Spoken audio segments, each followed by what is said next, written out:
2026 தை பிறந்து தை பிறந்தால் வழி பிறக்கும்னு சொல்லுவாங்க. பொங்கல் திருவிழாவிற்கு வந்து முதலமைச்சர் தமிழ்நாடு அரசு சார்பா ரூ. 3000 பரிசு தொகை குடுக்குறாங்க. திராவிட பொங்கல் அப்படின்னு ஒரு விஷயத்த வந்து முன்வைக்கிறாங்க. இத எப்படி பார்க்குறீங்க? திராவிட பொங்கல்ங்கிறதும், தமிழர் பொங்கல்ங்கிறது 2 ஒரே பொருள் தான். இப்ப நீங்க சொல்றது எப்படி இருக்குன்னா, இந்த தமிழ் தேசியமும், திராவிட கொள்கையும் ஒண்ணு அப்படிங்கிற மாரி சொல்றீங்களே. 2 ஒண்ணு தான்ப்பா. 2 தாவேக்காக்காரர்மாரில பேசுறீங்க. தாவேக்கா அவங்களுக்கு புரிதல் அற்ற ஒரு குஞ்சுகள் அவங்க. அவங்களுக்கு இதோட சிறப்பு. திராவிடத்திலிருந்து முளைத்தது தான் தமிழ் தேசியமே. தமிழ் தேசியத்தினுடைய கருத்தியலே அங்கிருந்து உருவானது. அதனால திராவிடம், தமிழ் தேசியம் 2ம் ஒண்ணு தான். திராவிடம் என்றாலே சமத்துவம்.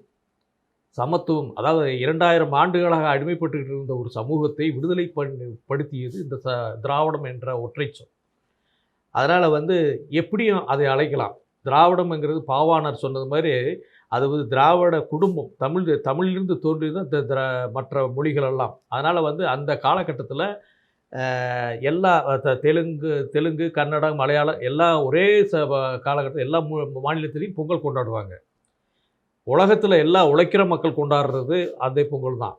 அதனால் இந்த பொதுவாக வட இந்தியாவில் கொண்டாட மாட்டாங்க அதை. இந்த திராவிடம் என்று இருக்கக்கூடிய இந்த தமிழ், தெலுங்கு வேற பேர்ல கொண்டாடுவாங்க. மகர சங்கராந்தி. அது ஆனால் அது பொங்கல் தான். அது அவங்க மொழியில் பேர் அது. அதனால் ஒரே நாளில் தான் அவங்க கொண்டாடுவாங்க. அதனால் இது திராவிட பொங்கலுங்கிறது சரியான கருத்து தான்.